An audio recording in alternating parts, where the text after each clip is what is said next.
यहां पे बहुत इंटरेस्टिंग कहानी का भाग है।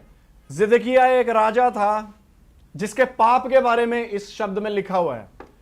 यहां पे लिखा है कि उसने क्या गड़बड़ करी। जिदकिया ने, उसने यिर्मयाह के आगे दीन नहीं हुआ। यिर्मयाह जो परमेश्वर के शब्द बोल रहा था, यहां पे वचन यह सिखा रहा है कि जिदकिया का पाप यह था कि यिर्मयाह के सामने वो दीन नहीं हुआ। हम सब जानते हैं कि परमेश्वर के सामने दीन होना जरूरी है ना।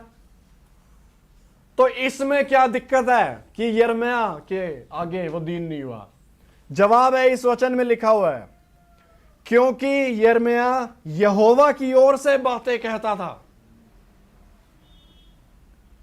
अगर कोई प्रचारक तुम्हें प्रचार कर रहा है बाइबल के आधार पे और तुम दीन नहीं हो रहे, तो परमेश्वर गिनेगा कि तुम मेरे आगे दीन नहीं हो रहे, क्योंकि वो शब्द मेरा था। इसीलिए ये ना सोचा जाए मैं परमेश्वर के सामने झुक जाऊंगा, प्रचारक तेरे सामने नहीं झुकूंगा।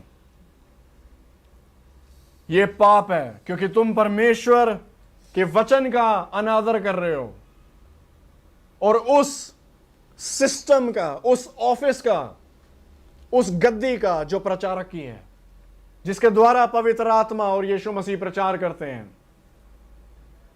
वचन के आगे दीन होना जरूरी है। और इसीलिए तुम्हारे घर में अगर कोई तुम्हें सही करने आता है बाइबल लेके, भाई तूने ये बोला, मेरे को लग रहा है कि इसके हिसाब से सही नहीं है, तो क्यों ना इस बारे में सोचे और प्रार्थना करे, तो तुम उस व्यक्ति को वापस नहीं भेज सकते।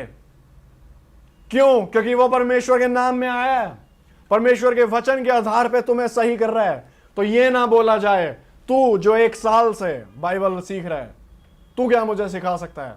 परमेश्वर बोलेगा, तूने, क्योंकि तू इस व्यक्ति के आगे दीन नहीं हुआ, तू मेरे सामने दीन नहीं हुआ।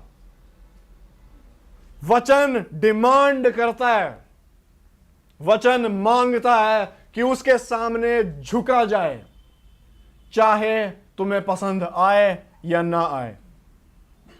इसीलिए जब वचन के पास हम आएंगे, वचन जब हम सुनेंगे, तो हम घुटने टेक देंगे कि इसने मेरे बारे में बोला और मैं इसे ग्रहण करूंगा। क्योंकि प्रचार में काफी चीजें होंगी जो तुम्हें पसंद नहीं आएंगी। क्यों? क्योंकि वो तुम्हारे खिलाफ है। क्यों? क्योंकि परमेश्वर तुम्हें सुधारता है।